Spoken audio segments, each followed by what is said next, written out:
On today's episode of Body Bangin', we are talking about money, money, money, money. Money. All right. If that doesn't remind you of The Apprentice, then I don't know what. Anyway, we are talking with Rachel James today, and we're talking about finances. And I know that a lot of you hear that word and you're like, ugh, gross, finances. But it's so important. And in our industry, we don't have a lot of opportunity to talk with people that really understand. Rachel James is my guest. She's been in the collision industry for over 20 years. She's helping shops around the world. Maybe not around the world. I don't know. Maybe she is. But she's helping them. And we're talking about budgets. We're talking about retirement. We're talking about some great things that you can offer your employees to keep them around, because we know we need them, but how do we keep them? Potentially, if you're getting out and you want to talk like succession plan, we're talking about some great things. You're going to love it. You're going to love her. So stay tuned for today's episode of Body Bangin'. Welcome to Body Bangin', your podcast for all things body. Auto body, that is. And now, introducing Body Bangin's host, Mickey Woods of Mickey Woods Marketing. Mickey is a former auto collision center owner and is now a marketing and business development expert to shops across the globe.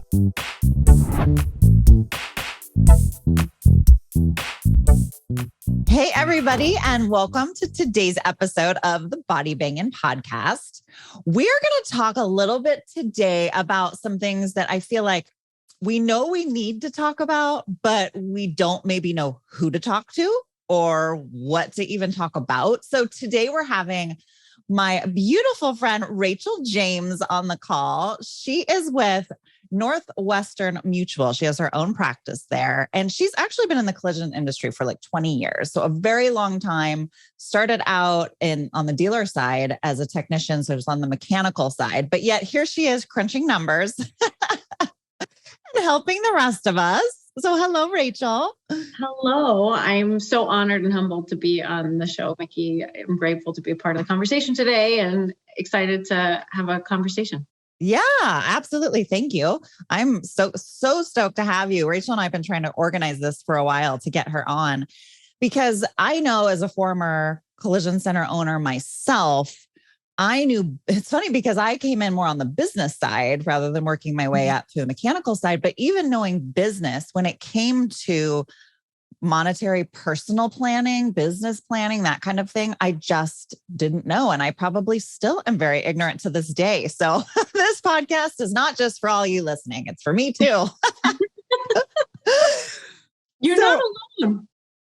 Yeah, that's what I feel like. And Rachel and I were talking a little bit ago, and she was talking about how many shop owners just don't know and don't know who to talk to. So we're going to just talk about some basics of money and retirement, budgeting, a few of like the basics, and then we'll get into some other really cool topics too. So I guess just to kind of kick it off, let's start with like budgets. Like, I feel like that's a big thing. We have this take home. We know our business is doing well, but how are we supposed to be budgeting our money? Because so many of us are just living month to month. We make more money, we spend more money. It just kind of seems to be what happens. So help us, Rachel. So I think whether you're a shop owner or you're the painter or the technician, whoever you are in the industry, I think it's important to observe the numbers.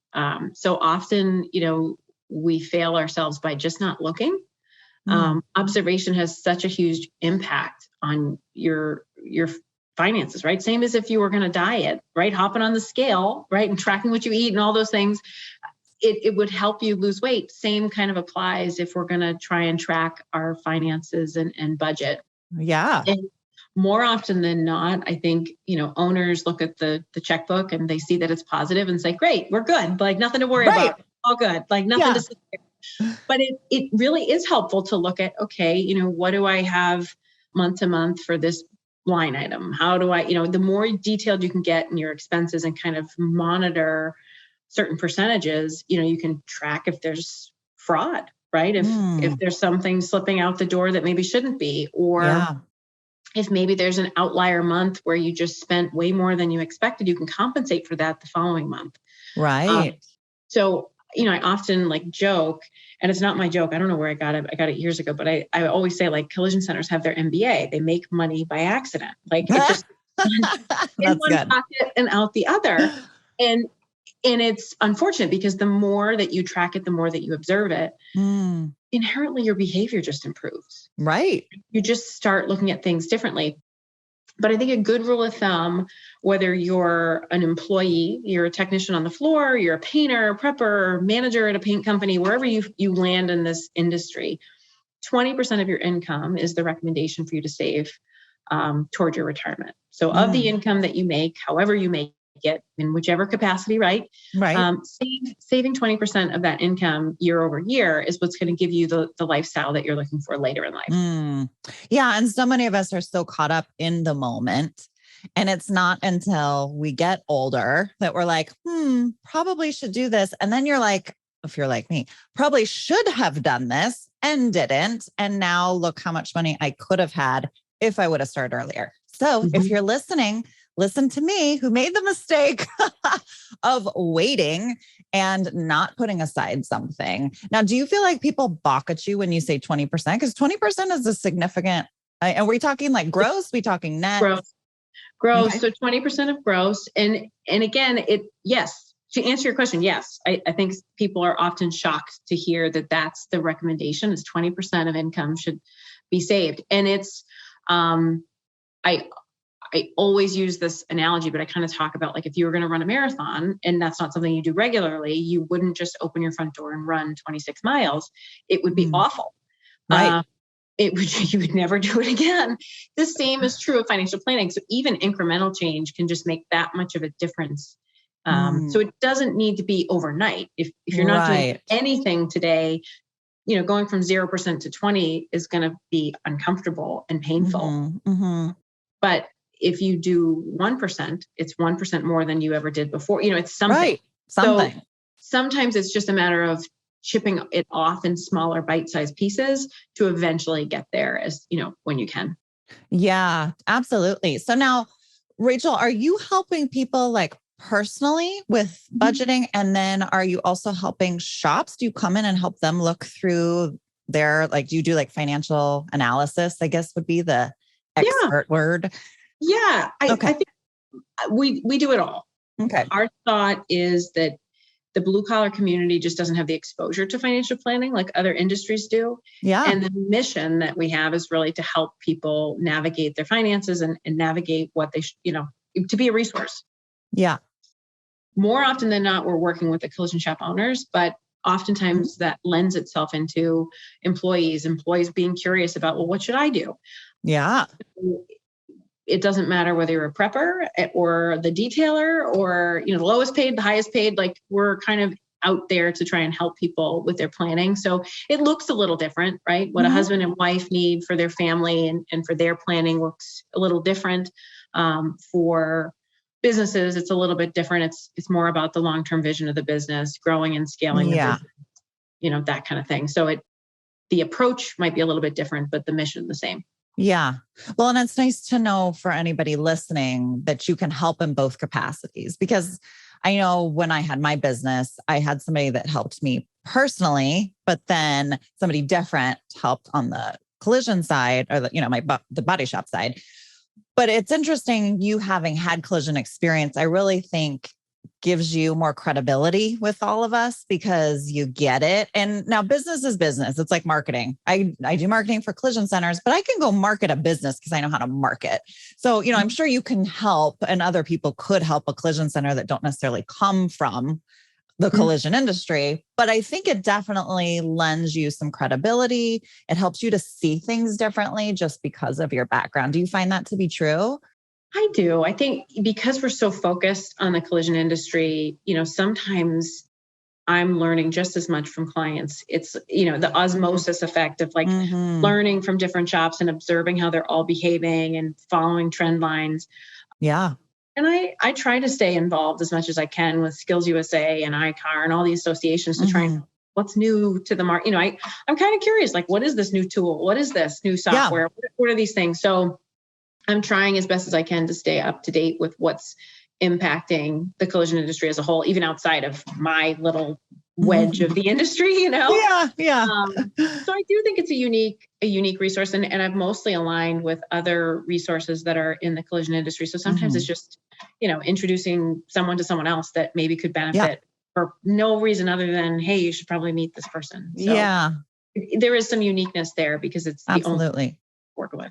Yeah, absolutely. Now, one thing we had talked about before the phone call, which I thought was really interesting, is Rachel offers something called key person planning. Is that the right term? Mm-hmm. And this is something that I thought was really interesting. And so this is specifically more for owners to be aware of. And why don't you kind of share with us what that looks like? Because I think there are shops that probably I didn't even know this existed. So I'm sure there are a lot of people out there that don't know. Yeah. So, what's really fascinating is before COVID, I would say that retaining technicians across the board was a problem. It was very hard. Yeah. The number one question I always got asked was, I need a new painter. I need a new tech. You know anybody? And it was like, I'm in the middle of this. Nope. Always. And post-COVID, it's become even more of a pain. And I was reading an article in Forbes the other day, and it said that 70% it was some ridiculously large percentage of employees are millennials. And it's because of the Great Recession. All the people that took their retirement packages and took kind of their exits when COVID hit has changed the working demographic of the US, which means that there's just a younger population across the entirety, right? Right. Not even industry specific. So I think long story longer, I'm going to answer your question. No, it's great. What I think is interesting is that, we had sort of this full circle moment where now what got us here isn't what's going to get us there to wherever we want to go. And I think to some degree, owners are familiar with group benefits. They're familiar with healthcare. They're familiar with 401ks. They're familiar with offering things like that. And I think those things are going to be more important than they ever were, because in order to get a millennial in the door, you're just going to have to offer those benefits, right? Because they could likely get a job that pays the same to work from home and not leave their house and have some other comforts. So in order to stay competitive with what else is out there, it's going to be a requirement. But there's this other hat of benefits, if you will, referred to as non-qualified benefits.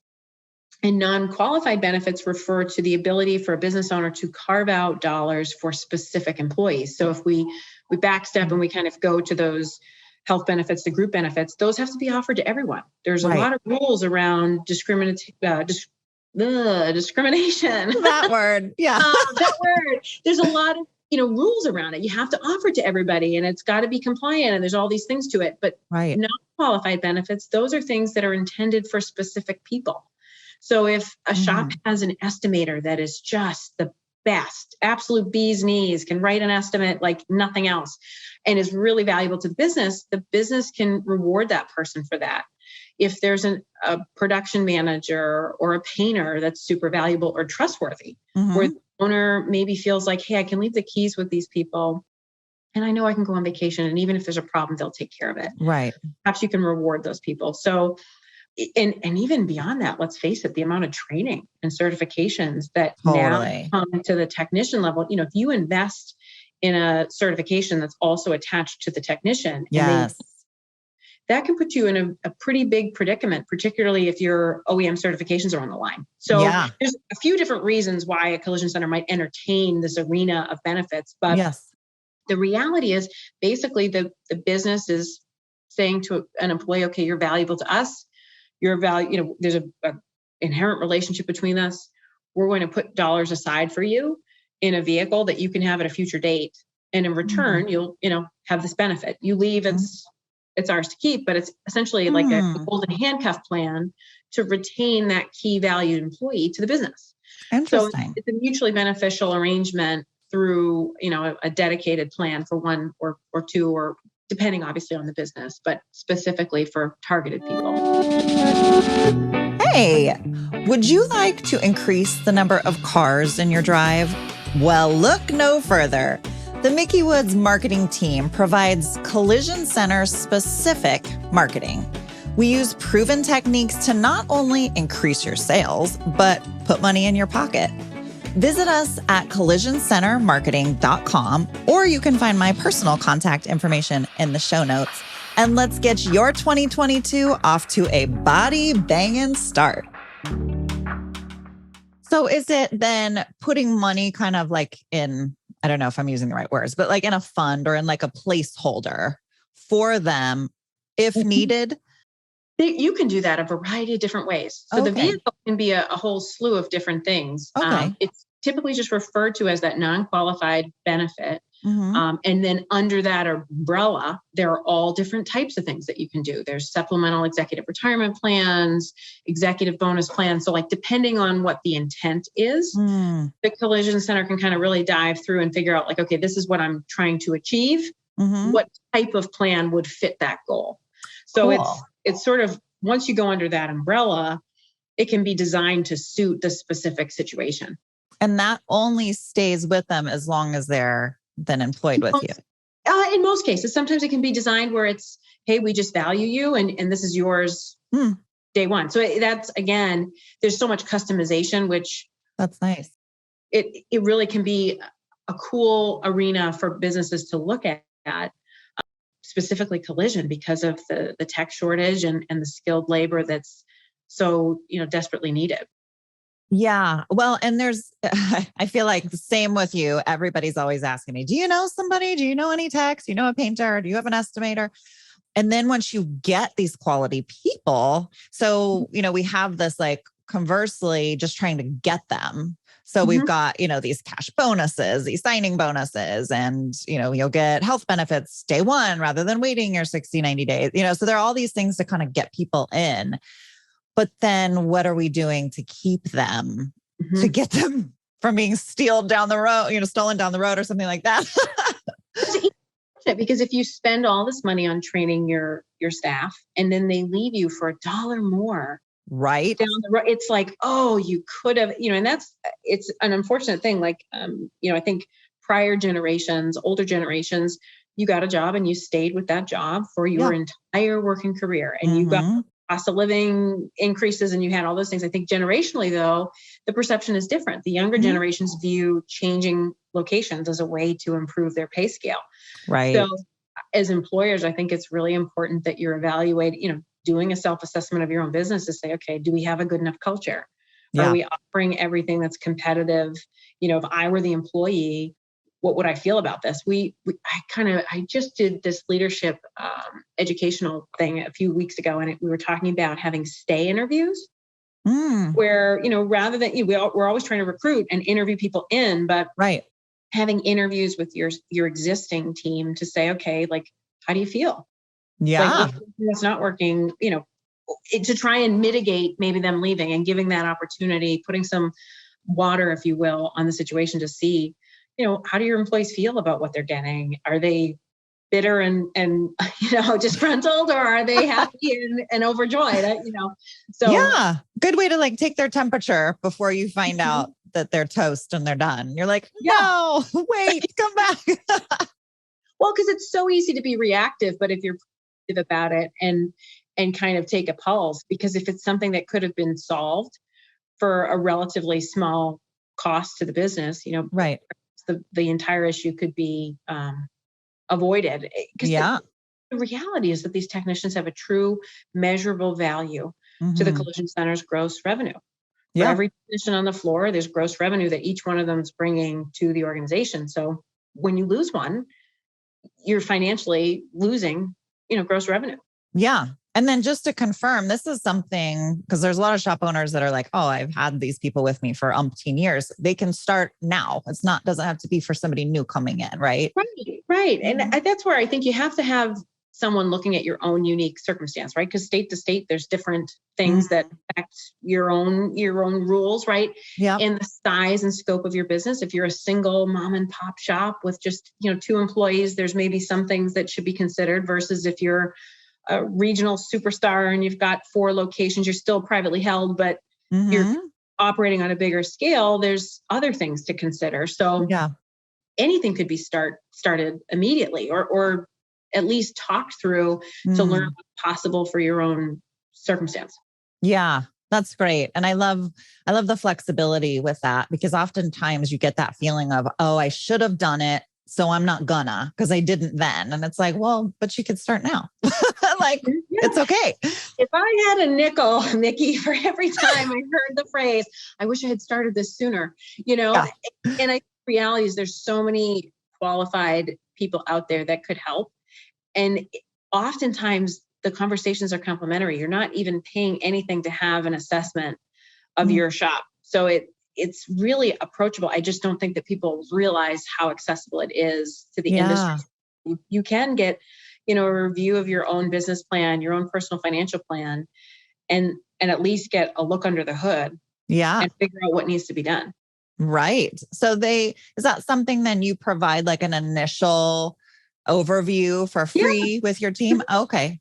Yeah. That's awesome. I think we do complimentary financial plans. So if you want business scale, we'll do a full assessment and kind of, we'll give our recommendations. It may resonate right away. It may be something where they're like, that's great, Rachel, but I'm not even going to look at this again for another year, 2 years, 5 years. I don't know. But at the very least, we just kind of look under and say, okay, these are some things that came to our attention. You should take a look. And same on the personal side. If, you're a technician, whether you're single or married or whatever your life may be, we look under the hood, we give our 2 cents, and then it's up to you to decide what you want to do. I love that. I think I'm going to take you up on that. Anytime, girlfriend. Yeah. See, I told you guys this was for me too. Little did you know. So there's that stigma. People don't know. Yeah. That's right. You don't know. And you don't know what you don't know. That's what I always say. You don't know what you don't know. So why not talk to somebody that can probably help you? Okay. So then let's kind of segue into talking industry specific. What is something that you feel like is coming to your attention? I assume that people are reaching out to you all the time. Like, hey, Rachel, what about this? Hey, what about that? What's something that you feel like is super hot right now that's coming to a lot of people's mind that you're hearing a lot about? I'm hearing a lot about succession planning. I think that private equity has entered the collision industry to some degree, and or just independents are deciding that they would like to acquire other locations. So consolidation across the industries has been very active. Yes. There's a lot of questions around, well, what's the value of my business? What measurably could be done if I sold this? What does this mean if I sell my business? So I would say something that I'm seeing a very increased trend around is succession planning and how to successfully exit a shop. Those are questions that I'm getting asked a lot.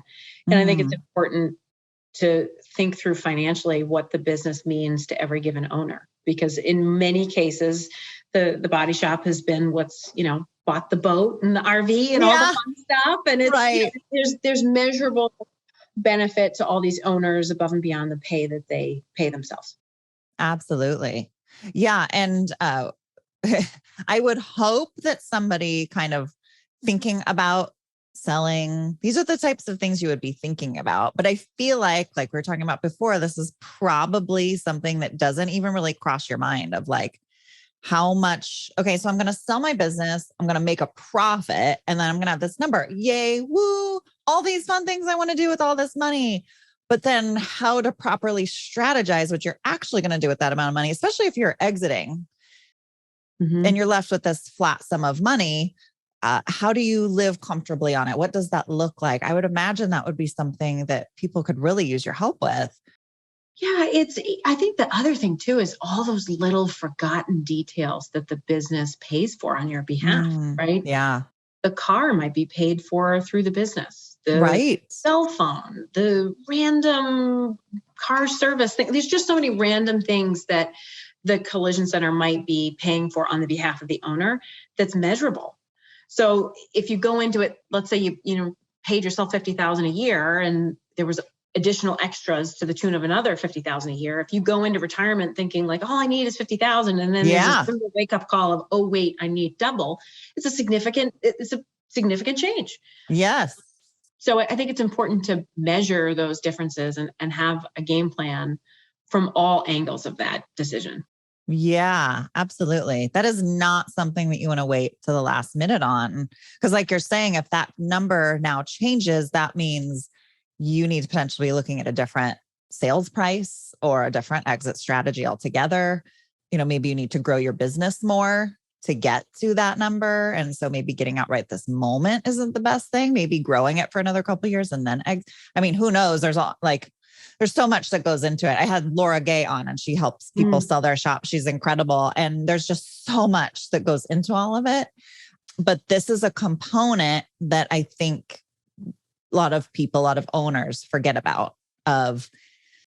Well, there's a lot of other moving parts, right? I mean, it's not, in more often than not cases, right? The body shop is the baby, right? Yes. It's pride and joy for however many years. So there's an emotional component. There's all these things going on. It's hard enough to find someone that you really want to buy my shop. Great. That's amazing. So, I think it's, there's a lot that goes into that decision. So I'm not surprised that it's overlooked, but it is an important piece of that overall decision. Yeah, absolutely. Do you have anything else that you feel like is something that you wish people in the shops were paying more close attention to?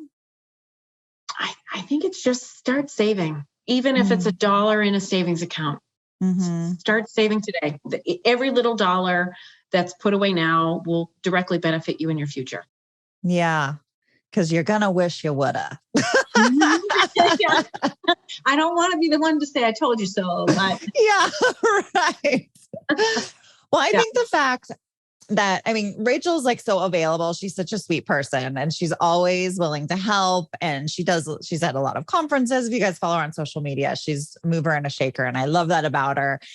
But I think personally, if you're listening, I recommend reaching out to Rachel or somebody like Rachel and have an assessment done and start as a business owner, start looking at your numbers. And I love the analysis, the comparison of like losing weight. Like, how do you know if you're losing weight if you're not watching the number? And it's also motivation to do better. Like you said, inherently, you're just going to change what you do because now you're aware. But sometimes for a lot of shop owners, if you don't understand the numbers, what are you even looking at? So then there's that piece of it too. So, and Rachel could help you understand what you're looking at and what you need to be tracking, because that's a whole nother conversation of what do you need to be looking at? And then what is the recommended tweak to get to where you want to go? And what does that look like in your shop? I just think it's such great business advice. From like just looking at it as owning a successful business, a healthy business. Because like I said, a lot of shop owners feel like they're successful because they're in the green, they're not in the red. They look in their bank account, they're like, I got some money, I got a successful business. But is it a healthy business? Like so different. Yeah, no, 100%. And what's funny is I think most business owners don't go to school for business. They don't go to school for finance. They don't have formal education in it. It's right.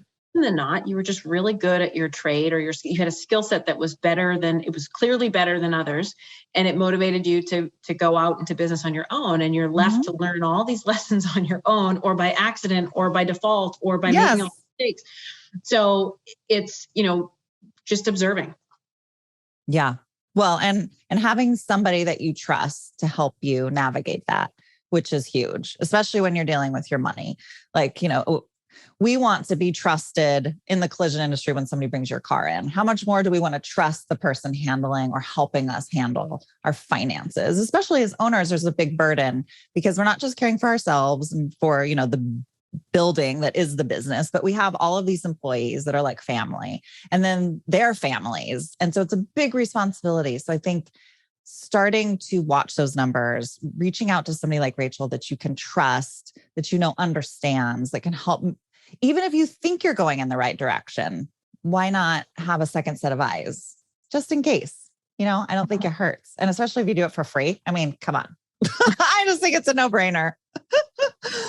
So anyway, I won't keep y'all because I know you're busy. But Rachel, thank you so much for coming on. And thank you for being such a great resource to our industry where this is a very needed, necessary, valuable thing that you bring to the table. And like you said, there's not really a whole lot of access to it. So we just kind of keep limping along just because that's what we do. And we're doing the best we can. So thank you for coming in and trying to help so many of us that want to do well and want to do better and maybe just don't know how. Thank you so much, Mickey, for having me on. I've been tuning into your episodes and they're fantastic. I love what you're doing out there. So keep away with marketing. It's helping all of us. Thank you, Rachel. You're so sweet. Well, I'm going to put all of Rachel's contact information in the show notes. So if you want to get a hold of her, you can. She's available for questions, whatever you guys need. So feel free to reach out to her. And thank you, everybody, for listening to this episode of the Body Banging Podcast. Bye. If you enjoyed today's show, make sure you hit the subscribe button. We have some incredible topics and guests coming your way you will not want to miss. If you are watching on YouTube and don't want to miss the latest and greatest, you'll want to hit the bell after subscribing, so you will get a pop-up each time a video podcast goes live. To our devoted fans, would you mind paying it forward and sharing this little gem with someone else you think may benefit from it? Much love from all of us here at Body Bangin', all things auto body.